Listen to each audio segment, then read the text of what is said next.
Sega lost the console war in about 90 seconds on the 11th of May, 1995. Sony sold 102 million PlayStations. Sega sold 9. But the 90 seconds everyone remembers was not where it was decided. That happened 2 years earlier, in a meeting with a chip company, when Sega's director of research agreed to add a second processor to a machine that already had one. The 90 seconds is still a great story, so here it is. At the first ever E3, Sega of America's president walked on stage and announced that the Saturn was not coming in September as everyone expected. It was on sale that day at selected stores for $399. Then Sony's executive walked up to the same podium, said $299, and walked off without saying anything else. That is the whole speech. It is the most famous moment in the history of this industry, and it is almost entirely a distraction, because $100 is a thing you can fix. The Saturn had already lost, and what killed it was not a price. It was a decision no one in that room was thinking about. Rewind to 1993. The Saturn was designed as a machine for two-dimensional games, and Sega had extremely good reasons for that. Sega made the best two-dimensional games on Earth, and its arcade business was the envy of everyone. Then two things happened in quick succession. Sony started showing developers what the PlayStation could do in 3 dimensions, and Sega's own Virtua Fighter came out and convinced the entire industry that 3-dimensional games were the future. So Sega's director of research, Hideki Sato, looked at the machine his team had designed and concluded correctly that a single processor was not going to keep up. And Hitachi, who made that processor, came to a meeting in September of 1993 with a proposal. Their chip had a multi-processor feature nobody had really planned to use, and you could wire 2 of them together. Sega said yes. That is the decision, not the price, not the surprise launch. A second general-purpose processor added late to a design that had not been built around one, and the result is genuinely one of the strangest consumer machines ever sold. Depending on how you count, the Saturn has 8 processors in it. 2 main CPUs, 2 separate video display processors, a sound processor, a second older CPU for sound, a dedicated chip just for running the CD drive, and a digital signal processor. This is not a case of a company being stupid. Every one of those chips is there for a reason, and in the hands of somebody who knew the machine intimately, the Saturn could do things the PlayStation could not. But look at the shape of the problem it hands a developer. The 2 main CPUs are not a fast one and a helper. They are 2 equal processors sharing one bus, which means when both of them want memory at the same time, and they always do, you have to arrange your entire program so they take turns. That is not a setting you switch on.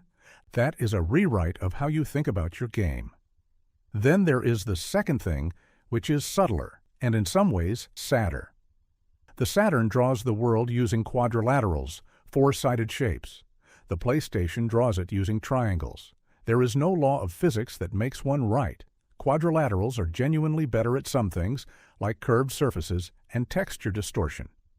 And Sega had an excellent reason for choosing them, which is that Sega's arcade hardware already used quads, so all those incredible arcade games could come home more easily. Given what Sega owned, it was a rational bet. The problem is that the rest of the industry went the other way. And then the tools did. When the standard graphics libraries settled on triangles, every piece of middleware, every art pipeline, every port from another console assumed triangles. Sega had not made a wrong technical choice so much as it had bet on a convention and lost the vote. And you cannot unlose a vote about a convention by being right. Now put those 2 things together, because this is the part I actually want you to take away. To get PlayStation-level results out of a Saturn, a developer had to do 2 hard things: manually orchestrate 2 processors fighting over a bus, and rebuild their geometry pipeline around a shape the industry's tools did not use. Both are possible. Sega's own teams did it, and there are Saturn games that still look extraordinary. But a platform does not run on what its best team can achieve with unlimited time. It runs on what an average team ships against a deadline, with a publisher's budget and 8 months. And that is the number that matters. Not the peak, the median. Sony built a machine where the floor and the ceiling were close together. One main CPU, triangles, tools that matched the tools everyone already had, so a competent studio with no special knowledge got a good-looking game on the first try. Sega built a machine with a higher ceiling and a catastrophically lower floor. If you are competing for third-party developers, the floor is the product. Nobody chooses a platform based on what a genius could extract from it. So here is the reframe. The story you usually hear is that Sega lost because of price, or because of the surprise launch, or because Sega of America and Sega of Japan were at war with each other. All of that is real. The surprise launch genuinely did damage.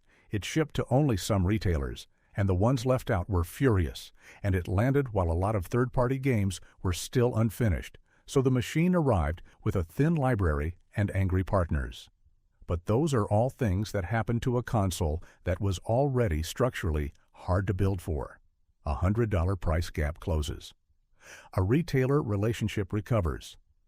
What does not recover is the accumulated decision of hundreds of studios, each independently working out that the same budget produces a better-looking game on the other machine.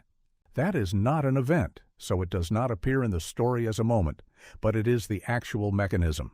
Sega added a second processor to answer a competitor's spec sheet, and in doing so, it moved the cost of competing from its own engineers onto every developer it needed. Parallelism you add late is not capability. It is a tax you charge everyone else, forever. The Saturn sold about 9.25 million units worldwide. The PlayStation sold 102 million. Sega discontinued the Saturn in the West in 1998 and moved on to the Dreamcast, which was in almost every way a correction. One main processor, a conventional graphics approach, and a machine developers actually liked. And it did not save them, because by then the money and the retailer trust and the third-party goodwill were gone. There is something genuinely tragic in the Saturn because you can see the ambition in it. It is not a lazy machine. It is an over-engineered one built by people who were trying very hard, in a panic, to answer a question a competitor had asked. And the answer they gave was technically impressive and commercially fatal.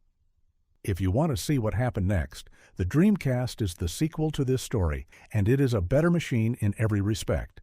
And it died in 9 months anyway, because Sega left one forgotten feature switched on in the firmware, and anyone could boot a burned disk with no mod chip at all. Same company, opposite failure. The Saturn was too hard to build for, and the Dreamcast was too easy to copy. That one is on the channel now, and the link is on screen.